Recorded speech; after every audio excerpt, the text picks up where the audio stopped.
Hi everyone. So I just finished watching Rise of Skywalker. Oh my god. No! I went into this movie with pretty low expectations after the reviews. And I went in there with the mentality of, you know what?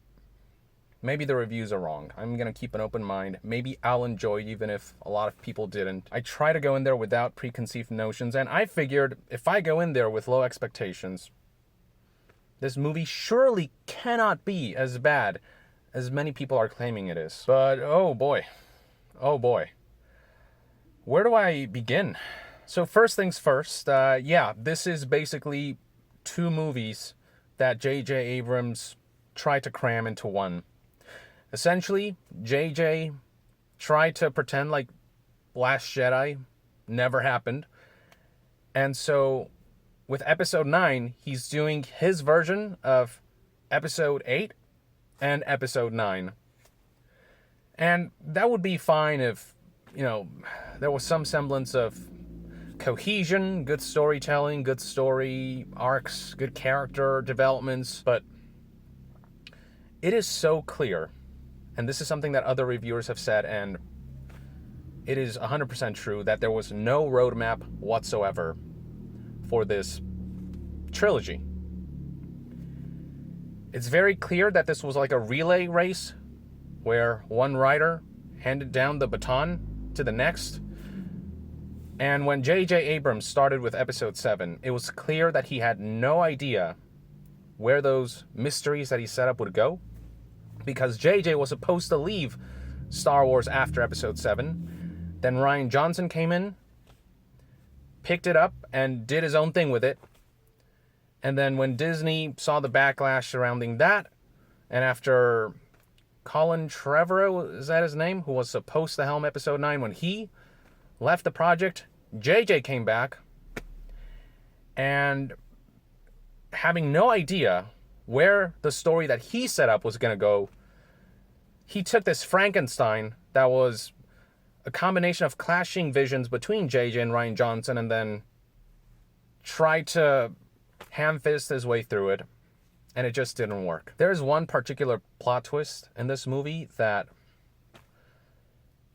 it is the worst possible fan fiction. When it comes to Rey's identity and stuff like that, it's something that the movie explores, but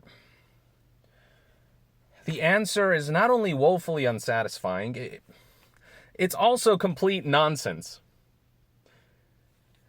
It comes apropos of nothing. It makes no sense given the context of the previous movies. As for the action sequences, there's some spectacle to behold in this movie. I'll give it that. There's some scenes that do look really beautiful, but that's all this movie is. It's all style, no substance. It is a movie that races to the finish line at jarring pace, skipping from one scene to the next, not giving any one scene, even the few ones in there that have potential to make you feel something, those just go by. It's like JJ has no time to give characters their moments, or scenarios and story beats their moments, because there's so much to cram in this convoluted, awfully conceived story that in no way, shape, or form exemplifies the best of Star Wars. Say what you want about the prequels, but the prequels, they stuck with that vision that they had. There was a vision, and they committed to something. Even if it's not a series that everyone loves, myself included. I don't like 1 and 2. But I can, at the very least, respect the fact that they stuck with something cohesive, even if the way that was executed was flawed in so many ways. This sequel trilogy, there is no commitment to anything. It's just flip-flop, flip-flop. Snip, snap, snip, snap, snip, snap. You've no idea the physical toll the 3 vasectomies have on a person. From JJ's setup to Rian Johnson saying, nah, let's take it this direction, and then JJ taking that and going, I don't think that's cool. Let's swing it back here. If you're not invested in the Star Wars lore and its characters, if you just want to see a fun action movie blockbuster, you might have a good time with this. If you go into this movie with the kind of mentality that I would go into if I watched Fast and Furious, you know, those movies got crazier and crazier and more nonsensical as the series went along, more bombastic. If you're into that, you're going to like Rise of Skywalker. And if I had gone with that mindset, I might have enjoyed it. But here's the thing. I go into Fast and Furious knowing what I'm going to get. With Star Wars, though, you know, as a fan, as someone who grew up with this series, who's become invested in the characters, the lore, the saga, the family drama of the Skywalker lineage, as someone who is invested in all of that, and if you're like me, if you're that kind of person who will scrutinize what they do with the universe, the lore, it's the worst possible way they could have treated the end to one of the most iconic cinematic sagas. There is no creativity, no drive, no vision. I liked, I guess, seeing Ian McDiarmid reprise his role as Palpatine, hamming it up and being the Emperor we all know and love, just playing it up. And I don't know, I've always loved that performance, but, you know, I was worried when they brought back Palpatine from the dead. What they do with Palpatine is actually pretty freaking dumb. It wasn't worth bringing him back. They shouldn't have brought him back. As much pleasure as I get from Ian's performance, that story was over and it should have stayed over. They needed a damn good reason to bring the Emperor back. But oh boy, nope. I did not expect to feel this much dread throughout the movie's playtime. A dread that got worse and worse and worse. With Force Awakens, yeah, a lot of it was familiar, but I was invigorated. It felt like Star Wars was back. And it felt like they were treading familiar ground to set some pieces up that would allow them to eventually take Star Wars to a new place with episodes 8 and 9. And then with episode 8, Last Jedi, I thought there were some really cool ideas in there, and there were highlight moments in that movie, but the execution and flaws and contrivances were hard to ignore. With episode 9, Rise of Skywalker, though, my heart continuously sank and sank and sank, especially after that one particular plot reveal that, if you watch the movie, you'll know what I'm talking about. I actually laughed. I chuckled, thinking this must be a joke.